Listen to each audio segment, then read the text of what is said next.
yeah, I don't know, like, the only times I've ever been there in July, like, kids there, right?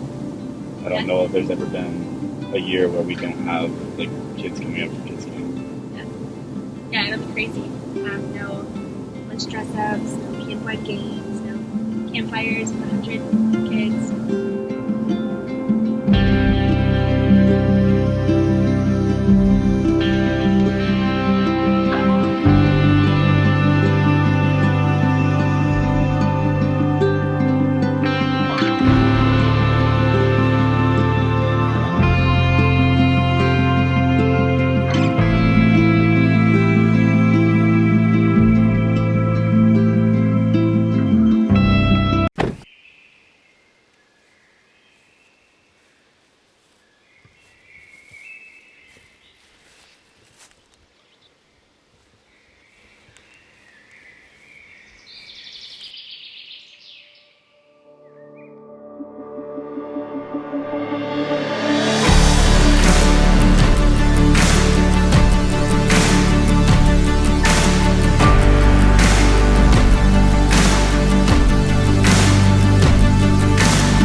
Hello, and welcome to the very first Camp at Home episode. We're so excited that you're able to join us for this. It's going to be an awesome endeavor. My name is Nolan Benny. I'm a youth pastor at Wainfleet BIC Church, and I've been asked to be their host for the next few weeks and to do some teaching as we go through a new kind of way of doing camp for this year. It's unusual, it's never been done before, but we're calling it Camp at Home, and we're bringing to you the sights, sounds, and feelings of Camp Kakwa into your home. So while we can't be together physically, and we're sad about that, the reality is that we can still connect and still have a meaning and a purpose in Jesus, even when we're separated. And so we hope you enjoy it, and once again that you like, comment, and subscribe, so that way you can track along with us.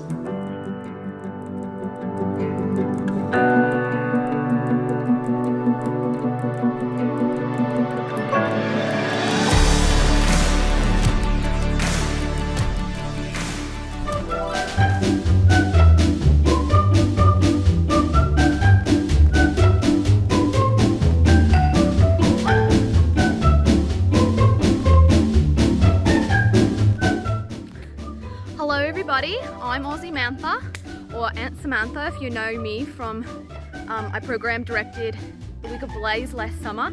So I'm up here again, no kids, it's crazy, with my new hairdo. And I'm gonna be up exploring, and with me today, I have Miss Emily. Come on, hurry up. We are going across the road and we're gonna learn some rope stuff. So we got our stuff here. I'm gonna show them the ropes. We're almost at the top of the hill, and then we'll show you how we cross safely, because that's important. So now we're here. We only have the two of us, so we're not actually crossing anyone. But what we do is we get one cabin leader, go over there.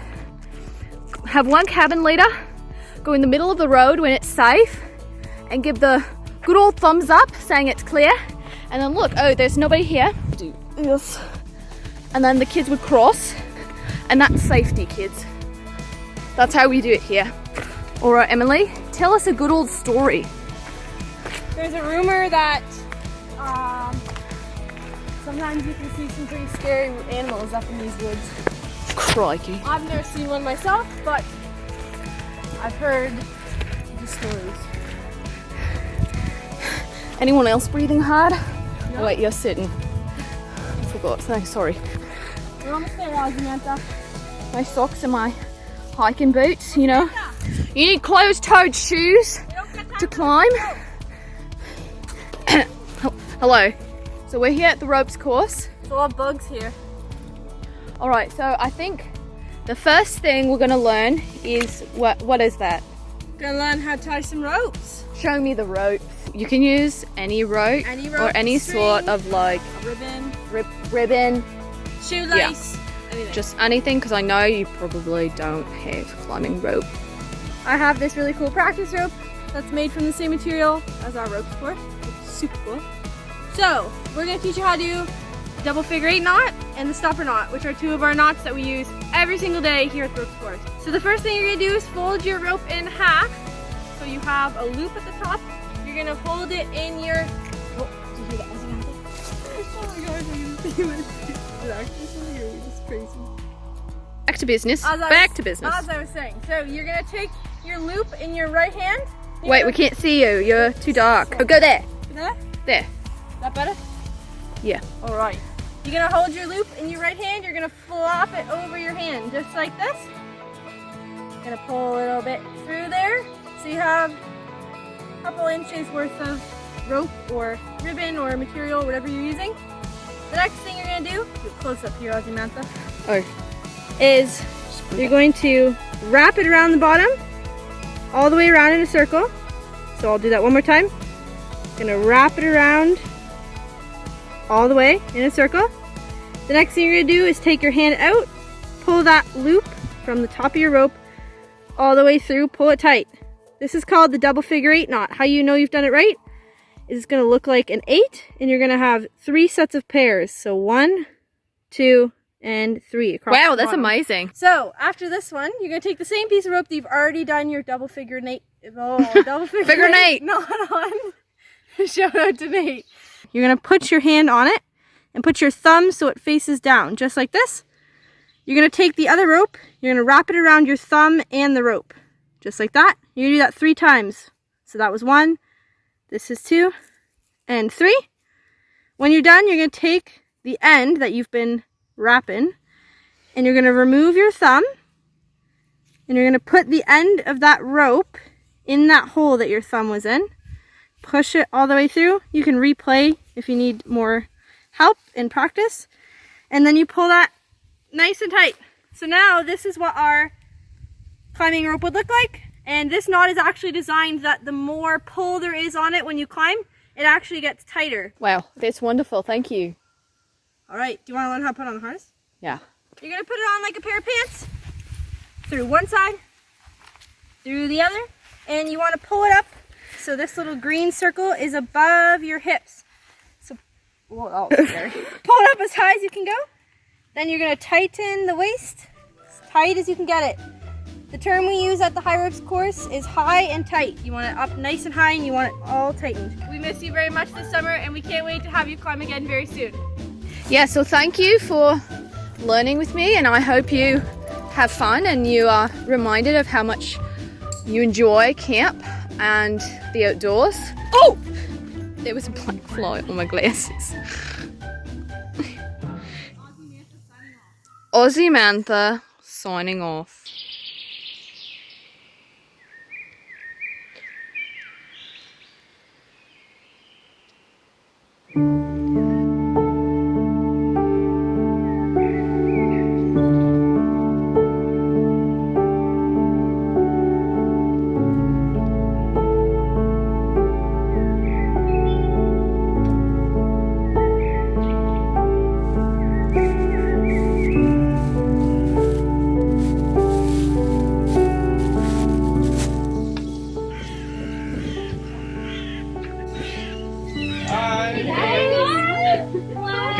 Can we hug or something, anything like that? Or? High five. How was your drive? Good. Yeah, Good. Good to be here. it's different. Obviously, everything's so different, but yeah, it was good. Well, let's get you checked in and we'll... Okay, just one second. I think. Yeah. Hey, Emily.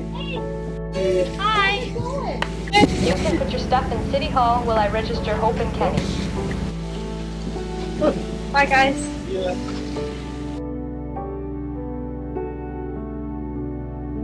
What does it mean to be God's people?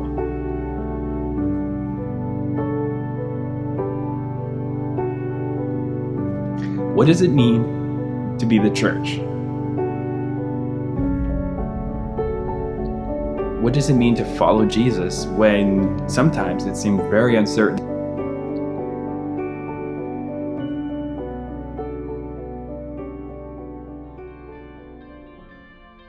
In this episode today, we're talking about the very first chapter of the book of Acts.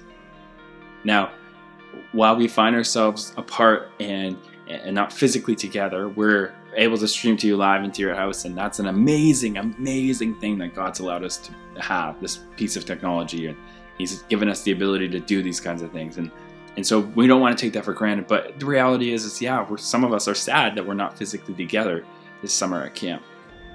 But don't worry.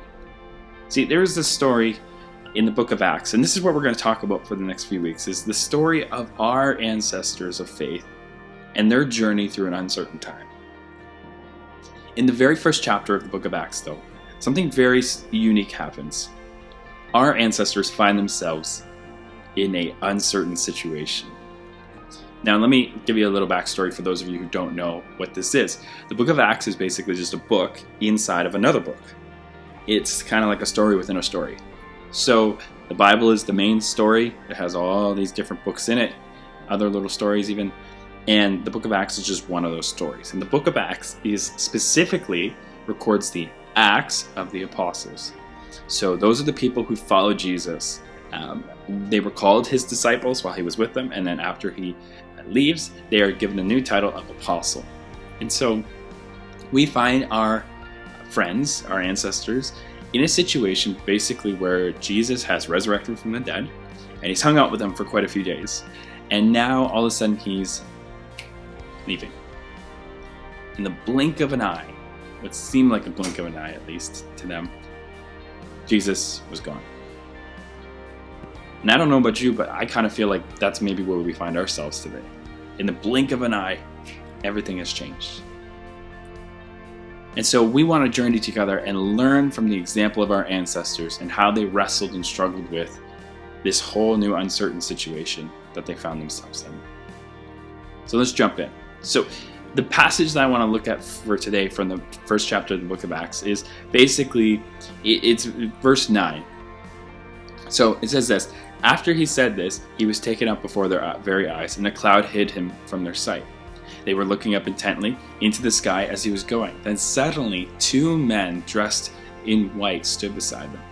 Men of Galilee, they said, why do you stand here looking into the sky? This same Jesus who had been taken from you into heaven will come back in the same way you have seen him go into heaven. And this seems like an unusual verse to focus on when the first chapter of Acts has a lot of other good verses we could look at. But I want to start with this to show you that these people who were following Jesus were literally caught off guard. Now they knew Jesus had even told them, like, this is going to happen. It's better for me to go so that the Holy Spirit can come, and all these different things. They were told this ahead of time, but the reality is they were caught off guard. And in the midst of being caught off guard, God provides them something very special. You see, more often than not in our lives, we often think that God has abandoned us, which some of us might say is sad, but I think the reality is that we all know it's true that we often feel this way. But in actual reality, God never abandons us. And in this situation, he actually goes above and beyond that even more. But we're also given a special message from Jesus himself. And it basically he said, it's better for me to go so that you can receive the Spirit than for me to stay. He was saying that something better is even going to come for you. And it's going to help you even more than me being here. Which is a crazy thought, right? It's Jesus. How could this be? But we're going to jump into that part in episode 2. Let's go back to verse 6 first. Then they gathered around him and asked him, Lord, are you at this time going to restore the kingdom to Israel?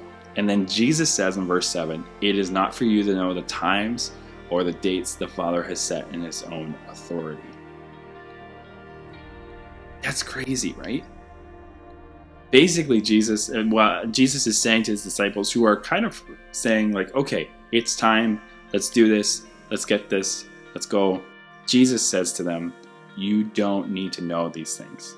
It's not up to you to know when the good days are coming and when the bad days are coming. Instead, all we're asked to do is follow Jesus. So I want you to think at home where you are. How are you doing with following Jesus? You're finding yourself in a new reality. And how are you doing to continue to walk in step with him? In his teaching, being his disciple. It's easier said than done sometimes to call ourselves a disciple of Jesus, but to be a disciple can be tricky. Because often we find ourselves in these new realities that test us, that call on us to trust that God hasn't abandoned us, to trust God that He has a plan and a hope for us.